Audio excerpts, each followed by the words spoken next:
supaya apa yang kita lakukan itu tidak hanya sekedar kita mendapatkan keuntungan duniawi, tapi kita juga adalah pembisnis ukhrawi.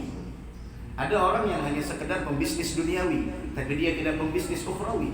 Tapi ada orang yang dengan ilmu pengetahuannya dia menjadi pembisnis duniawi dan dia menjadi pembisnis ukhrawi. Dunianya dia dapat, akhiratnya dia tidak ketinggalan. Karena ada sebagian orang, Masya Allah, buka tempat seperti ini karena tidak dekat dengan ulama, karena tidak dekat dengan orang-orang yang paham urusan agama, sehingga dia bukan hanya sekadar di sana meraih harta dunia, tapi tidak mendapatkan keuntungan akhirat. Itu rugi. Akan tetapi yang kita inginkan adalah di dalam pekerjaan kita, di dalam status kita, di dalam jabatan kita, bagaimana agar itu semua keuntungan akhirat lebih kita prioritaskan daripada keuntungan dunia. Keuntungan akhirat lebih kita utamakan daripada keuntungan dunia. Keuntungan akhirat lebih kita unggulkan daripada keuntungan dunia. Karena Allah mengatakan walal akhiratu khairun laka minal ula. Nah, itu yang pertama, niat. Sekarang apa niatnya? Kita bangun ini apa niatnya? Kita bakal yang sebelumnya tidak di sini, tapi alhamdulillah dengan mensyukuri yang sedikit datang yang banyak. Dengan mensyukuri yang sedikit diberikan oleh Allah Subhanahu wa taala rezeki yang banyak. Bagaimana caranya? Niatkan kita membangun ini untuk mencari ridha Allah. Satu. Kemudian yang kedua, niatkan ketika membangun ini adalah untuk menyenangkan hati Nabi Muhammad SAW. Kemudian yang ketiga, niatkan adalah mempermudah keperluan umatnya Nabi Muhammad. Begitu juga niatkan agar di sana menolong orang yang kesusahan. Karena sungguh sangat besar balasan bagi orang yang selama di dunia menolong orang yang lagi kesusahan. Sabda Nabi Muhammad, "Man naffasa an mu'minin kurbatan min kurabid dunya." Siapa orang yang menghilangkan satu kesulitan orang mukmin di dunia, satu kesulitan, orang datang ke sini punya kesulitan dari kesehatannya dan lain sebagainya. Kemudian kita niatkan itu semua untuk naffasallahu anhu kurbatan min kurabi yaumil qiyamah. Coba lihat, ketika dia menghilangkan satu kesulitan orang di dunia, maka Allah hilangkan satu kesulitan yang nantinya di negeri akhirat. Ini kesempatan besar. Nah, kesempatan besar yang namanya berbuat baik kita macam-macam, tergantung profesi masing-masing. Ini berbuat baik dengan ininya, ini berbuat baik dengan ininya, ini berbuat baik dengan ininya, ini masuk surga dapat rahmat dengan ininya, ini dengan profesinya, ini dengan keahliannya, ini dengan ilmunya, ini dengan amalnya, macam-macam semuanya. Dan Allah wallahu yuhibbul muhsinin. Allah sangat mencintai orang yang berbuat baik. Dari karena itu niatkan. Dari karena itu disebutkan di dalam sebuah hadis, ahabbuhum linnas ahabbun nasi ilallah anfa'uhum linnas. Manusia yang paling dicintai Allah.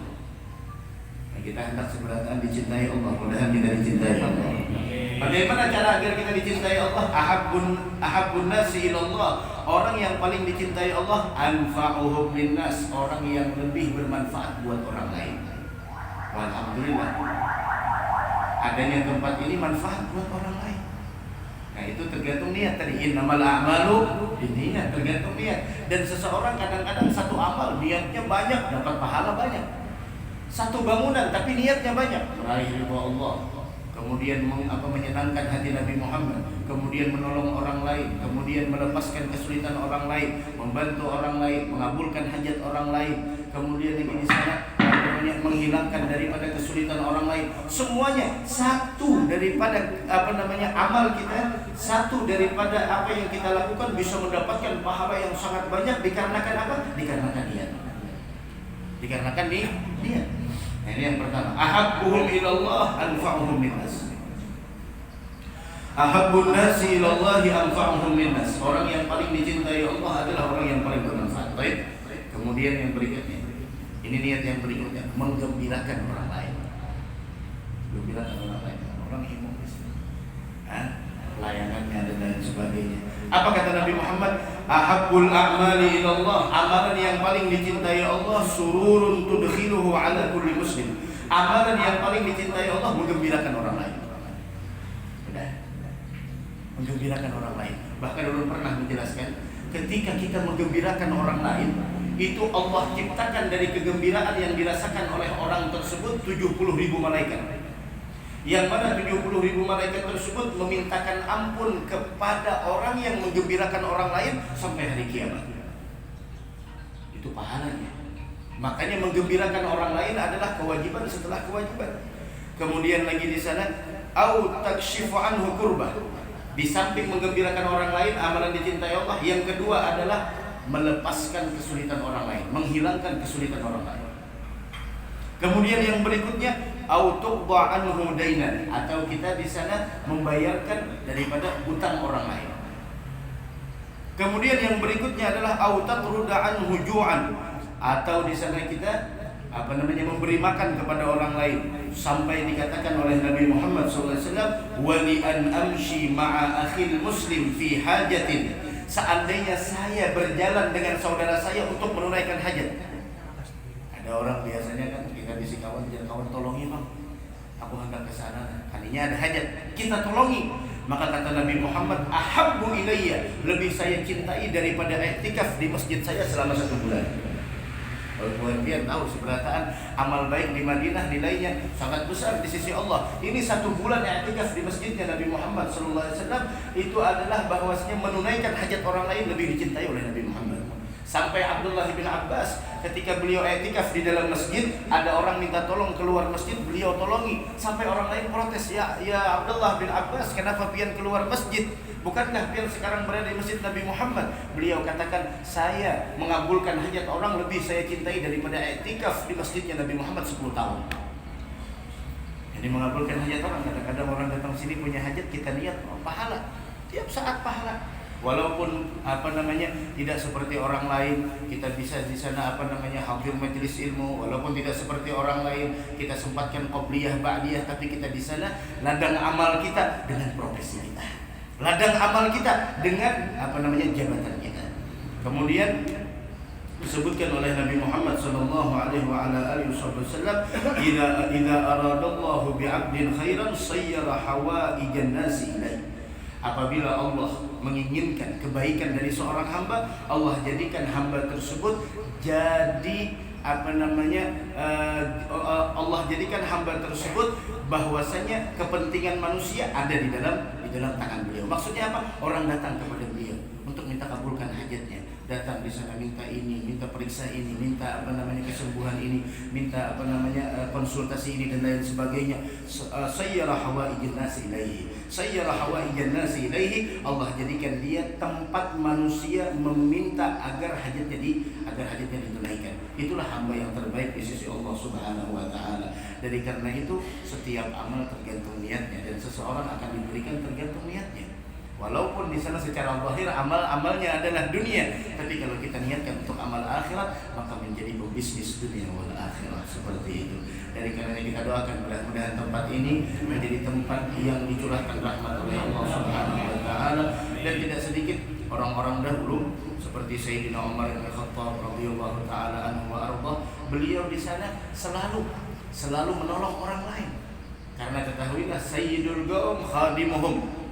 Pemimpin suatu kelompok adalah pelayan mereka. Siapa yang menjadi pelayan, itulah pemimpinnya. Wah, kita niatkan untuk menjadi pelayan umat Nabi Muhammad agar dicintai Nabi Muhammad sallallahu alaihi wasallam. Bahkan disebutkan di dalam sebuah hadis, wallahu fi auni al-'abdi ma kana al-'abdu fi auni akhi. Allah senantiasa menolong daripada Allah senantiasa menolong hambanya selama hamba tersebut mau menolong orang lain. Dan siapa yang mengabulkan keperluan saudaranya di dunia, Allah kabulkan 70 hajat di negeri akhirat. Paling minimal orang yang mengabulkan hajat orang lain, dosanya diampuni oleh Allah Subhanahu wa taala. Itu Abdullah bin Abbas tadi 10 tahun kata beliau mengabulkan hajat orang lain. Karena saya pernah mendengar Nabi Muhammad, kata beliau mengatakan, man masya fi hajati akhi kana khairan lahu min i'tikafi 10 sinin. Siapa orang yang menunaikan daripada hajat saudaranya, maka lebih baik daripada i'tikaf di masjidnya Nabi Muhammad 10 tahun. Mudah-mudahan ada manfaatnya insyaallah. Mudah-mudahan kalian sekeluarga dan yang membantu daripada tempat ini, mudah-mudahan dilimpahkan keberkahan oleh Allah Subhanahu wa taala, dan mudah-mudahan kita seberangkatan bukan hanya sukses dunia tapi sukses dunia wal akhirah insyaallah. Karena ketahuilah kesuksesan dunia kalau tidak dibarengi dengan kesuksesan akhirat, maka kesuksesan tersebut sifatnya semu, sifatnya adalah tidak asli. Akan tetapi kesuksesan yang sebenarnya adalah orang yang mendapatkan kesuksesan dunia wal akhirah, itulah kesuksesan yang sebenarnya. Dzalika huwal dzalika orang yang menzuhziha 'anil nar wa udkhilal jannata faqad faz wa mal hayatud dunya illa mata'ul ghurur. Mudah-mudahan kita seberatan panjang umur, sehat wal afiat, diwaskan rezeki yang halal, dan mudah-mudahan dihindarkan dari hal-hal yang tidak baik, dan mudah-mudahan kita seberatan wafat dalam keadaan husnul khatimah. Amin ya rabbal alamin. Kita sama-sama baca sholawat kamilah sebanyak 7 kali. Mudah-mudahan tempat ini dilimpahkan kebaikan oleh Allah. Tempat ini menjadi tempat turun rahmatnya Allah dan dihilangkan dari segala keburukan. Amin.